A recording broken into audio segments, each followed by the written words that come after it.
Greetings and welcome to Class 5 Collection. Ecto Eric here. Um, as you can see, my Christmas Carol display.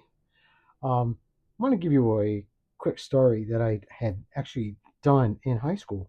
I've always been fascinated with this story because it has ghosts, it has somebody who was bitter, did some really horrible things, and tried to be a nice guy at the very end.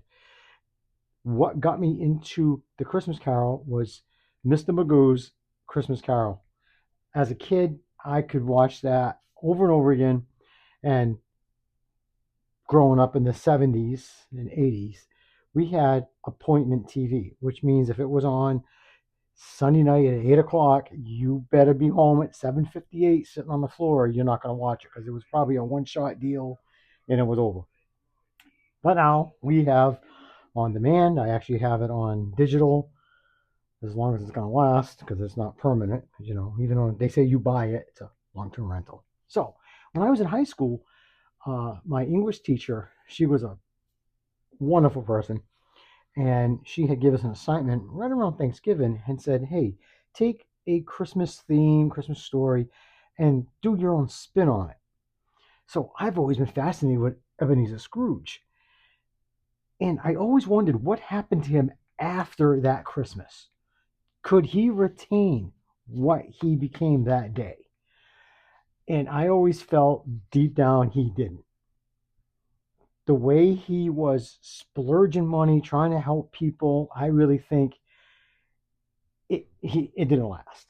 So what I did, I had wrote a story of say 6 months later. It was in June, say June of the next year, where the business wasn't doing well because he had put so much money into the community and given money away that his business was floundering because he was letting people slide on their payments. And so by 6 months, he was not doing well. And he was very, very angry. He was ticked off. So one night when he was sitting in his chair next to the fireplace, he just started cussing out Jacob Marley and the ghosts.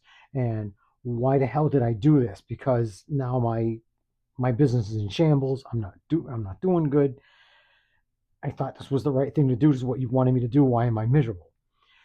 So when he got up out of his chair, he turned around. He saw Jacob Marley. He saw the ghost of Christmas past and the ghost of Christmas present. And Jacob was like, Ebenezer, this is what must be. You have turned your future, which was going to be my future. You have actually you saved yourself. You're not going to end up like me.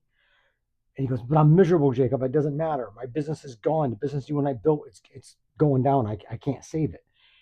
He says, then again, you have made a difference. And the ghost of Christmas present stepped forward and told him, you have given people the best year that they've probably ever had and the best Christmas they've ever had. You've done very well. But he goes, I'm miserable. It's not all about everybody. It should be about me. And Jacob said, but that's the problem, Ebenezer. It's always been about you. This is what I'm trying to show you. It's more than you. It's more than you. So he got really ticked off. He told Jacob and the other ghosts, I don't want to see you guys again. That's it. Jacob said, don't worry, Ebenezer. You will never see us again. And they vanished. Ebenezer fell back in his chair, disgusted, said, you know what? I'm just going to bed. Climbs into his bed, closes the blinds, falls asleep. Then he wakes up at some point during the night and he could feel something's in the room. He opens up the bed curtains and he looks, and in the moonlight, he can see a dark shadow. So he's like, oh, there you are. I was wondering where you would have been, which he perceives as the ghost of Christmas future. And he said, you're late. Your friends have gone. I told them don't come back. And as the shadow got closer, he's got a funny feeling it's not the ghost of Christmas future. So he asked him, you are not the ghost of Christmas future? And it shook its head. And as it came closer, it had the sickle. It was the Reaper. So that's how I think. That's why they came to him within that time frame, because his life expectancy was only at several months. So that's how I ended it. And when I ended it by his passing, people buried him saying that he did reform himself, and Bob Cratchit did actually help the business. The business did succeed, and it did go on. So that's how I did it, and she liked it. She liked the story. I mean, it's not perfect. I'm no, freaking author, but I liked it. So I just wanted to share that. I just thought it was interesting. Now, what would be your take on his future on Ebenezer? Would it be like mine, or would it be like he lived happily ever after, or any other story? I just like seeing what happens because people just think, oh, they live happily ever after. And me, I think in reality, the way he was blowing money, that his business, what he would have like dragged it into the ground.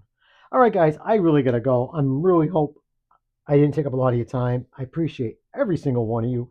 Take care, keep collecting, and keep taking stories, spreading, make people smile. Take care. Peace.